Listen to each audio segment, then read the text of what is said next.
This is how you remove brakes and rotors on a 2015 Chevrolet Camaro. So first thing you want to do is get a 14mm ratchet wrench, and you see these two bolts right here, 1 and 2. You're gonna take those off to remove the caliper. I already started unscrewing it, and you see how this is moving along with it. Get another wrench, I think that's a 19, and hold it back so you can take off the screw. Alright, so after you remove those 2 bolts, just let the caliper sit on top of the rotor. Don't let it hang, because then that puts pressure on the brake line. And what you want to do after that is remove this screw right here that's holding the rotor in place. I think that's a T30 torque screw.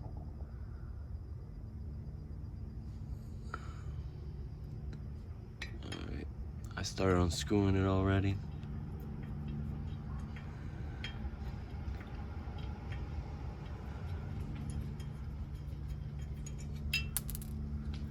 Alright, so then after that, you would remove the caliper bracket. So that's being held on by 2 18mm screws. So 1 and then 2.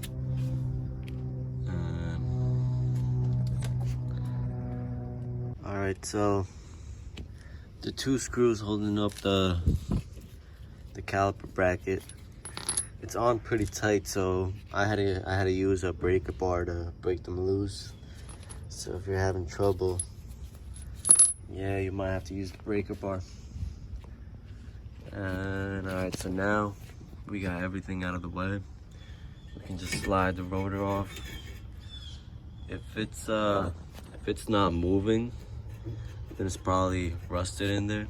So just give it a few taps with the hammer front and then from the back, and it should break it loose. So let's try to take this out.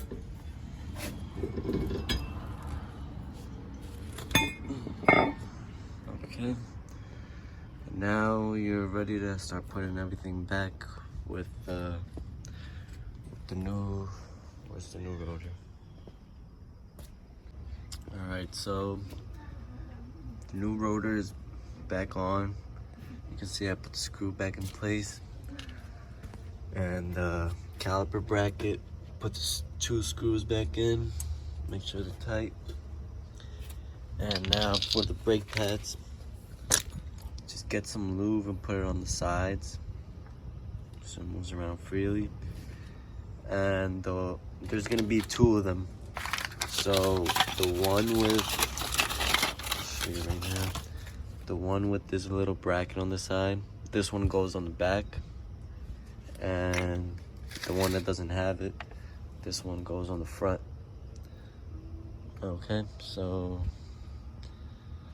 I'll be back when I put it all together. Now to push the piston back in, you can just get a C-clamp and the old brake pad and just push it all in. And then once that's done, just put the caliper back in place, bolt it on, and you should be good. Alright, so we're all done. Don't forget to pump your brakes before you turn on the car.